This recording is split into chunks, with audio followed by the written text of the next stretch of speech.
করে তুলেছে। এই অবস্থাতে যদি আগামী ২৪ ঘন্টা, আবার আমি বলছি আগামী ২৪ ঘন্টা পুরো পরিবেশ পরিস্থিতি যদি সরকার সামাল দিতে না পারে, তাহলে কোনো কিছুই কার নিয়ন্ত্রণে থাকবে না। আপনারা সবাই নুরুল হক নুরুকে চিনেন যে তিনি আ যাকে বলা হয় এই যে বাংলাদেশের ছাত্র আন্দোলন, গণ আন্দোলন এবং ক্ষুদ্র এবং সীমিত সামর্থ্য নিয়েও রুখে দাঁড়ানোর যে তাগদ বা শক্তি এই বাংলাদেশে ৮০'র দশক থেকে এ পর্যন্ত আমি যত গণ আন্দোলন দেখেছি, নুরুল হক নুরুর মতো এরকম সাহসী ডেসপারেট যেটিকে বলা হয়, এরকম নেতা আমাদের রাজনৈতিক অঙ্গনে নেই। নুরুর বাড়ি আমার বাড়ি কাছাকাছি এবং আমি তার এলাকার একজন সম্মানিত ভোটার। তার নির্বাচনী এলাকার একজন সম্মানিত ভোটার। যেহেতু আমি নির্বাচন করব না, তো এজন্য ওখানে নুরুল হক নুরু শক্তিশালী প্রার্থী, বিএনপির আরেকজন প্রার্থী আছেন জনাব হাসান মামুন। তিনিও শক্তিশালী প্রার্থী। তো আমি সেখানে একজন ভোটার।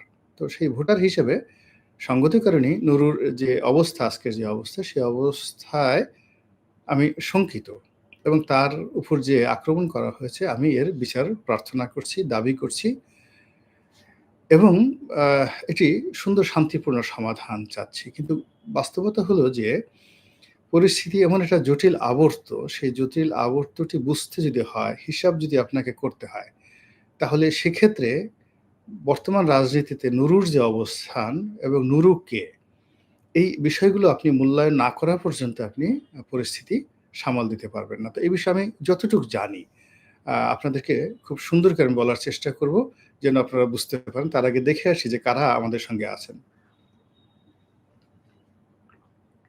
এখানে যেটা দেখা যাচ্ছে যে বেশিরভাগই আওয়ামী লীগের লোকজন, যারা এই ঘটনায় খুব খুশি। কাজেই এখানে নতুন কিছু নতুন উল্লেখযোগ্য কোনো বক্তব্য নেই। সেখানে হলো যে নুরু সম্পর্কে বলছিলাম। নুরু সম্পর্কে যেটা বলছিলাম যে তিনি সাহসী, ডেসপারেট এবং অত্যন্ত কৌশলী। তাকে যতটা দেখে মনে হয় যেন আসলে একটু বোকাশোকা টাইপের, একটু রাগী বা মার খেয়ে, খেয়ে সে নেতা হয়ে গেছে। কিন্তু ঘটনা তা নয়। তার যথেষ্ট দক্ষতা রয়েছে, অভিজ্ঞতা রয়েছে এবং কৌশল রয়েছে। তার যেখানে প্রয়োজন সেখানে সে এমনভাবে যায় বা যেতে পারে যেটা অন্য কেউ যেতে পারে না। যে কথাগুলো খুব ডেসপারেটলি বলা দরকার, সে যেভাবে বলতে পারে ওভাবে সে আমি মানে তাকে যেভাবে বলতে দেখেছি ওভাবে আমি কখনো দেখিনি। যেমন তাকে একবার বাসায় গ্রেপ্তার করতে গেল। তো অল অন এ সাডেন পুলিশের যে কর্মকর্তা, একজন এসপি লেভেলের কর্মকর্তা, শেখ হাসিনার জমানায় তাকে উঠায় নিয়ে আসবে বা তার বাসা তছনছ করবে। কিন্তু সে কিন্তু সাহস হারা হয়নি। সে তখন বলল যে, "আপনি তো মদ খেয়ে এসেছেন।" লাইভে বলল যে, "আপনি তো মদ খেয়ে এসেছেন। ছি, ছি, ছি। তওবা আস্তাগফিরুল্লাহ। একজন পুলিশের এসপি পর্যায়ের কর্মকর্তা রাত্রে গ্রেপ্তার করতে আসছেন, তল্লাশি করতে আসছেন, আপনি মদ খেয়ে আসছেন।"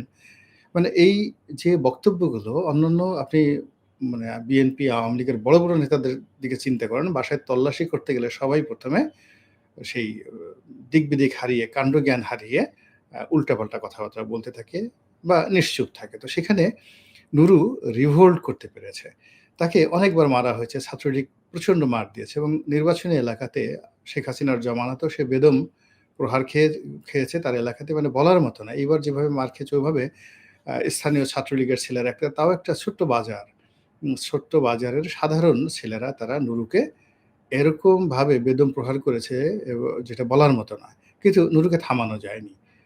সে তারপরে এলাকাতে গেছে। এরপর আবার বিএনপির আ যখন তাকে মনোনয়ন দেওয়ার সিদ্ধান্ত নিল, তখনও বিএনপির যারা নেতাকর্মী তাদের সঙ্গে তাদের বহুবার বাহাস হয়েছে এবং সর্বশেষ এটা রীতিমতো গলা চিপাতে যে ঘটনা সেটা জাতীয় নিউজ হয়েছিল। কিন্তু তারপরেও নুরুকে থামানো যায়নি। এখানে নুরুর একটা বিষয় হলো, নুরুর যারা প্রতিপক্ষ, যারা নুরুকে প্রতিপক্ষ মনে করে, তারা নুরুকে খুব দুর্বল ভাবে। কিন্তু নুরু এখানে যেটা ব্যাপার হলো তার কানেক্টিভিটিটা বুঝতে হবে। নুরু ধরুন তারেক রহমান সাহেবের সঙ্গে তার যে সম্পর্ক এটা বন্ধুত্বের সর্বোচ্চ পর্যায়ে। তারেক রহমান সাহেব শুধু তাকে পছন্দ করেন না, আ তাকে রেসপেক্ট করেন এবং অনেক কিছু তারেক রহমানের পার্সোনাল বিষয় নুরুর সঙ্গে শেয়ার করেন। দুটো উদাহরণ দিলেই বুঝতে পারবেন। ১ম উদাহরণ হলো যখন জুলাই বিপ্লব হলো। নুরু ১ম ব্যক্তি যিনি ১ম বললেন যে, এখানে তারেক রহমান সাহেব হলো এই বিপ্লবের মাস্টার মাইন্ড।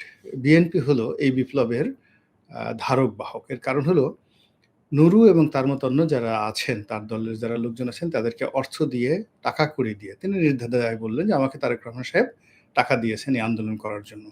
সালাউদ্দিন সাহেব টাকা দিয়েছেন। তারপর তাবিথ আউয়াল টাকা দিয়েছেন। এরপর যাকে বলা হয় আ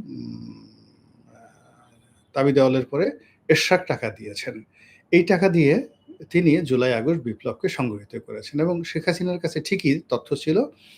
নুরুকে ধরে নেয়া যাওয়া হয়েছে ডিবি অফিসে। তাকে টানানো হয়েছে। মানে তিনি নিজে বলেছেন যে, "আমাকে টানিয়ে কুকুরের মতো পেটানো হয়েছে।" তো পশুর মতো পেটানো হয়েছে। কিন্তু তারপরেও কিন্তু ওই সময়টাতে তিনি একবারও বলেননি যে, "আমি আ পার্থর কাছে টাকা পেয়েছি।" বরং পার্থকেও নিয়ে যাওয়া হয়েছিল। বলছে যে, "হ্যাঁ, পার্থ ভাই আমাকে কিছু টাকা দিয়েছে আমার মেয়ের চিকিৎসার জন্য।" কিন্তু আসল কথা বলেননি। আর তারেক রহমান সাহেব অন্যান্য যারা আছেন তাদের নামই বলেননি। তো এখানে কিন্তু নুরুর যে পার্সোনালিটি এটা বুঝতে হবে এবং সে যে একজন কৃতজ্ঞ যেটা পরবর্তীতে যখন জামাত বা অন্যান্য দল বা এনসিপি তারা নিজেদেরকে মাস্টারমাইন্ড দাবি করছিল, তখন একমাত্র নুরু তারেক রহমান সাহেবের পক্ষে তিনি বলেছেন এবং এটা তারেক রহমান সাহেব খুব কৃতজ্ঞ। Just like his father and mother.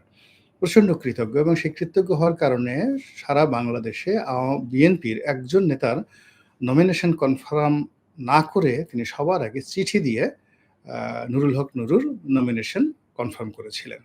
তো বুঝতে হবে যে তারেক রহমান সাহেবের সঙ্গে তার সম্পর্কটা কোন পর্যায়ের এবং সেই সম্পর্কের ভিত্তিতে নুরু গ্রামের একটা মধ্যবিত্ত পরিবারের সন্তান, ঢাকা বিশ্ববিদ্যালয়ে অনার্স মাস্টার্স করেছেন ইংরেজিতে।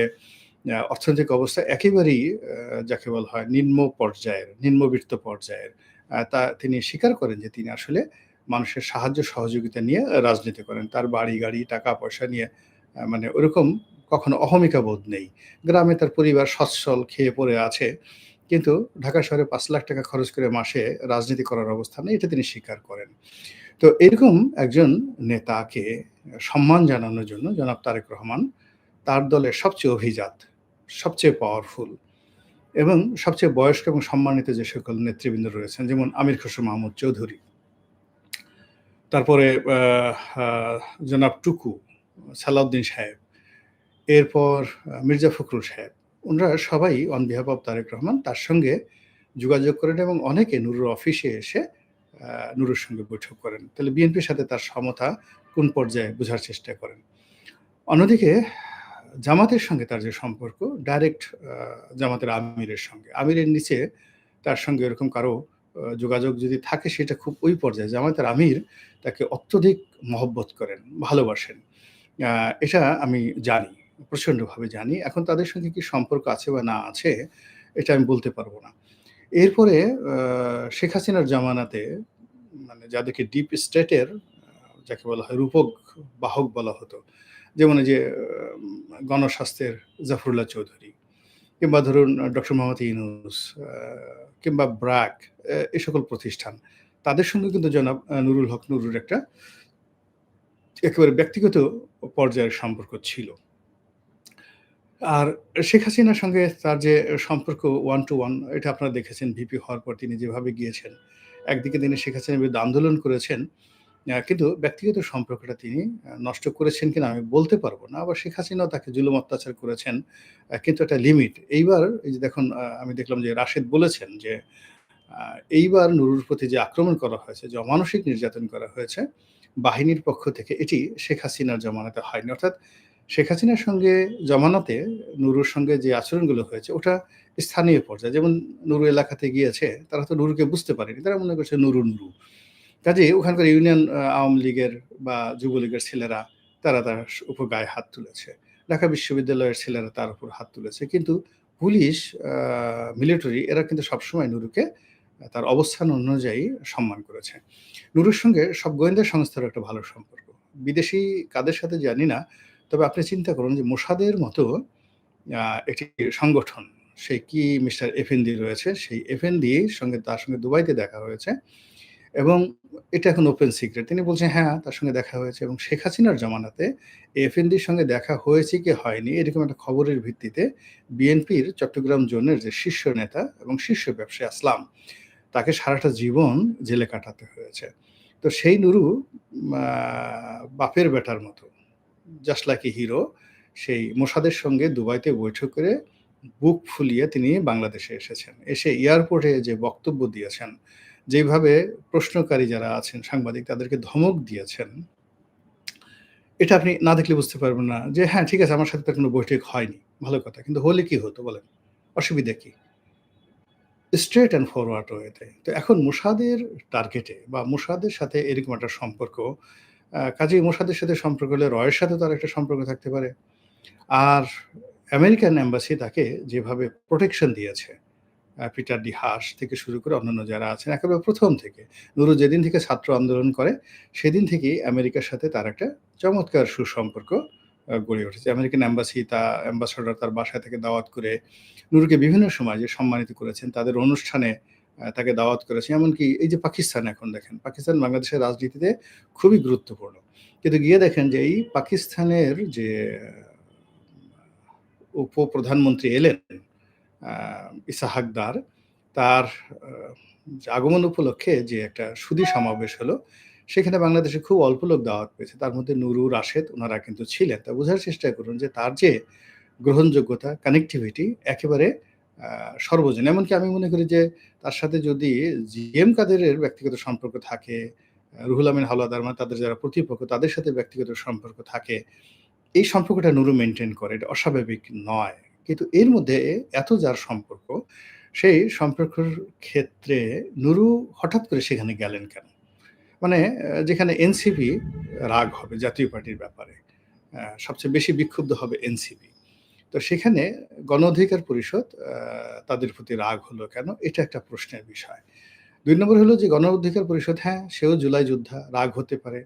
আ জাতীয় পার্টির বিরুদ্ধে সে তার বিক্ষোভ দেখাতে পারে। এর অনেক কারণ থাকতে পারে। কিন্তু সেটাকে আবার দমন করার জন্য যেভাবে বিভিন্ন রাজনৈতিক দলের যারা এজেন্ট রয়েছে এবং স্পষ্টত এখানে একজন মানে সোশ্যাল মিডিয়াতে দেখলাম যে পুলিশের হাতে ধরা পড়েছে একজন লোক এবং বলা হচ্ছে সে জামাতের লোক।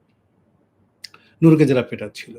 এরপরে লাল শার্ট পরা একজন লোক আ সেই যাকে দেখা যাচ্ছে যে নুরুকে বেদম প্রহার করেছে। বেদম প্রহার করেছে। এখন সে কি কোনো বাহিনীর লোক, কোনো গোয়েন্দা সংস্থার লোক এটা নিয়ে কিন্তু তোলপাড় হচ্ছে। যা হোক এখন নুরুকে যেভাবে পেটানো হয়েছে একটা শাসক দলের আ মানে একটা সংগঠনের এত শীর্ষ নেতা। তাকে যেভাবে পেটানো হয়েছে, যেভাবে আহত করা হয়েছে, এটা নজিরবিহীন। এর মধ্যে আমি মনে করি আমাদের রাজনীতির একটা অশনি সংকেত আ বিরাজ করছে। এবং এখানে নুরুর যে সহযোগী সাধারণ সম্পাদক মিস্টার রাশেদ বা অন্যান্য যে আরেকজন যে আছে তারা যে বিবৃতি দিয়েছেন এবং এখানে সেনাবাহিনীকে উদ্দেশ্য করে, পুলিশকে উদ্দেশ্য করে তারা যে কথাগুলো বলার চেষ্টা করেছেন যে জুলাই এবং আগস্ট এই যে বিপ্লব, এই বিপ্লবের ব্যাপারে পুলিশ এবং সেনাবাহিনী যারা সদস্য তারা কিছু কটূক্তি করেছেন। এখন এগুলো রাশেদ বলতে পারবে। আমি শুধুমাত্র তার বক্তব্য শুনে এখানে বললাম। তো এখানে স্পষ্টতই কতগুলো ফ্র্যাকশন দেখা দিয়েছে। বিভেদ, বিসংবাদ দেখা দিয়েছে। আ মানে রাজনৈতিক দল যারা জুলাই বিপ্লবী, বিশেষ করে এই জুলাই বিপ্লবে যে যাই বলুক না কেন, ছাত্ররা এনসিপির যারা নেতৃবৃন্দ তারা যদি নিজেদেরকে মাস্টার মাইন্ড দাবি করেন, এ কথা সত্য যে তাদের মাস্টার মাইন্ড নুরু। নুরুল হক নুরুর হাতে কিন্তু হাসনাত, সার্জিস মানে এদের যে আন্দোলনের হাতেখড়ি নুরুর মাধ্যমে হয়েছে। তাদের রাজনৈতিক পরিচয় বিভিন্ন থাকতে পারে। কিন্তু বিশ্ববিদ্যালয় কেন্দ্রিক যে আ উম তাদের যে নেতৃত্ব এটা নুরুর হাত দিয়ে হয়েছে। তো কাজেই এখানে নুরু বলতে গেলে the leader, leader of the leaders. হ্যাঁ? তো অন্যান্য নেতাদের তিনি নেতা। তো তাকে যখন আক্রমণ করা হয়েছে, তো এই আক্রমণ যদি সরকারের পক্ষ থেকে হয়, এই আক্রমণ যদি বাহিনীগুলোর পক্ষ থেকে হয়, এই আক্রমণ যদি অন্য কোনো রাজনৈতিক দলের পক্ষ থেকে হয়, এখানে সন্দেহের তীর অনেকের দিকে। যেমন নুরু একটা সময় তারেক রহমান সাহেবের খুব ঘনিষ্ঠ বন্ধু ছিলেন। কিন্তু হয়তো এখন নেই। এখন নেই কারণ হলো তিনি অতি সম্প্রতি আ সেই জামাত শিবিরে যোগ দিয়েছেন। জামাত শিবিরে যোগ দিয়েছেন। তারপরে জামাত শিবির মানে ছাত্র শিবিরে নয়, জামাত, হেফাজত, তারপরে চরমোনাই যে তারা যে রাজনৈতিক কক্ষ করেছেন সেখানে নুরু যোগদান করেছেন। বিএমপি বিক্ষুব্ধ। আবার